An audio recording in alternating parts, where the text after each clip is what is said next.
100% chance of drama with Russell Wilson and Kyler Murray on the field together, with Arizona looking for the season sweep. They knocked off Seattle in a OT thriller on Sunday night a few weeks ago. Arizona wins. They're in first place, sole by themselves tomorrow morning in the NFC West. And SportsCenter is brought to you by Straight Talk. Look, we all accidentally damage our phones. It happens. Now, Straight Talk Wireless's new Platinum Unlimited plan includes phone protection. Just $65 a month for unlimited talk, text, data, and more. See Mobile Protect terms and conditions at Asurion.com/Straight Talk. Limitations and exclusions apply. Fellas, the NFL MVP right now is... Yeah, it's Patrick Mahomes. You look at his last 2 weeks, he's got like 900 yards and 9 touchdowns. Mahomes back to pass. Pressure coming hard. They are still the best team playing football in the world right now, and it's because of their quarterback. Makes the catch into the end zone for the touchdown. But the one thing we don't talk about enough is his poise when games are in pressure-packed situations. Patrick Mahomes just got rid of the ball. 48 yards.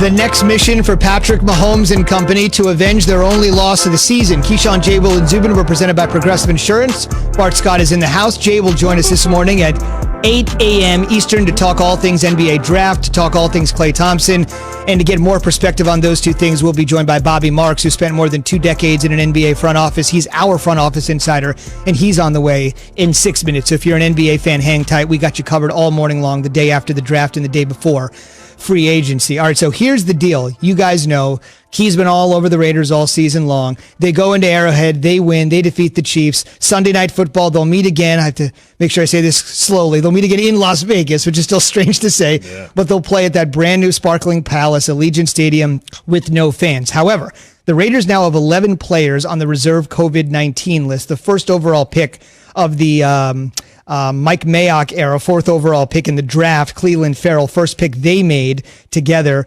tested positive for the virus. So everybody that's been in and around those guys has to go into some sort of quarantine. We sort of saw it with Ben Roethlisberger last week, right? Not exactly testing positive, but you're around somebody that did. Right now, the Raiders have 11 players on the reserve COVID-19 list, with the bulk of them coming on the defensive side of the football. It's just a matter of a few hours. They wouldn't play a game in Las Vegas at 1 p.m. Eastern time. They would play it at 4:05 or 4:25, but it's notable this game will be played at 8:20 p.m. Eastern time. Just gives you 4 extra hours or so, depending on how tight the NFL's protocols are. As close contacts, not positive tests, as close contacts, the players could be eligible to return in time for the game, but the biggest key is to test negative all throughout the week to do that. What do you make of this? We're going to see it every week, right? That's what seems like it's been happening in the National Football League since the beginning of the season. There's somebody on every single team either testing positive or going into some sort of protocol. So, you look at it and you say, well, it's interesting that everybody's on defense. They get ready to play the Kansas City Chiefs. It's not that. It's just interesting. It's like they get ready to play Kansas City and everybody's on defense. What do they do? Like, what happens? Do you move the game? Do you push it off till Monday? Now you're playing around with schedules again. I mean, this is going to happen. It's going to happen. Yeah, but it seems to happen to the Raiders more than anybody. I mean, they've been habitual line steppers. You talk about the gathering they had with no mask. We talk about all the fines that have been levied towards the Raiders. I don't know if it's Vegas, what they're doing away from the field, but they really got to tighten the screws down because they have a good football team. And I think the first game, they just were more physical. This team resembles a John Gruden, Mark Mayock type of team. They're physical, they're young, they play hard, and they have a real legitimate chance to get into a wild card and make noise. We had so many questions about Carr coming in. Was he the future with this team? And listen, I think he's proven that he's taking the steering wheel and he's not crashing the car.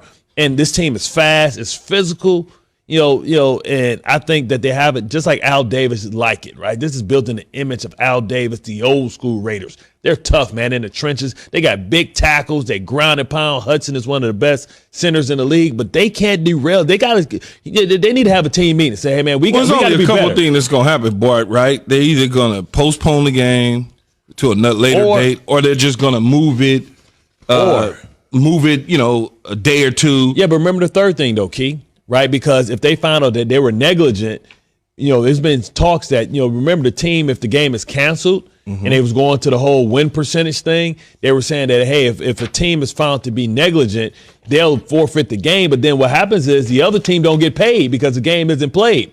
So then in turn, they probably get fined again because they should be on the hook, I believe, to have to pay, the salaries for that week for Kansas City. That's the only way you're going to deter these teams from living reckless. I know we all have COVID fatigue. And, guys got to make sure that we're doing a better job because we're getting closer to the end. You know what November represents. November, it's a dash for the cash. That's where the cream rises to the top. That's when you're trying to get those positioning for the playoffs. Yeah, I don't know if they were reckless or what happened. Certainly in the past, they've been corporates of doing some things that they probably shouldn't have done.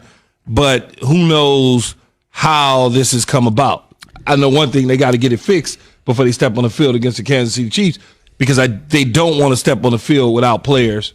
There's no doubt. Here's a couple of things to bolster Bart's point here. You kind of mentioned the habitual line steppers of the Las Vegas Raiders. I'll give you some numbers to back that up.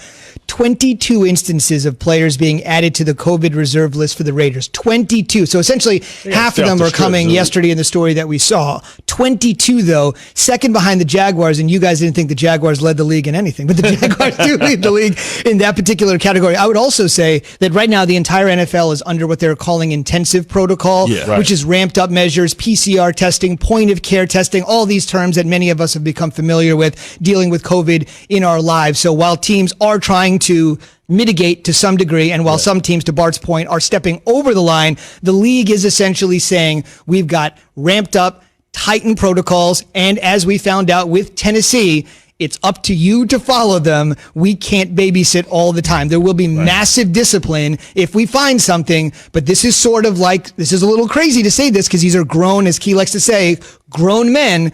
This is an honor system. Grown men with full beards with car seats in the back. Car seats in the back. Dads, men, grown people. This is sort of an honor system, which is something that hasn't been talked a little bit about. We're putting these protocols in place, and we are please asking you to follow them. And we don't know, right? You don't know where it came from. We don't know that they're not following the protocols. For all we know, they might just took off the mask to pump some gas and bam. We don't know.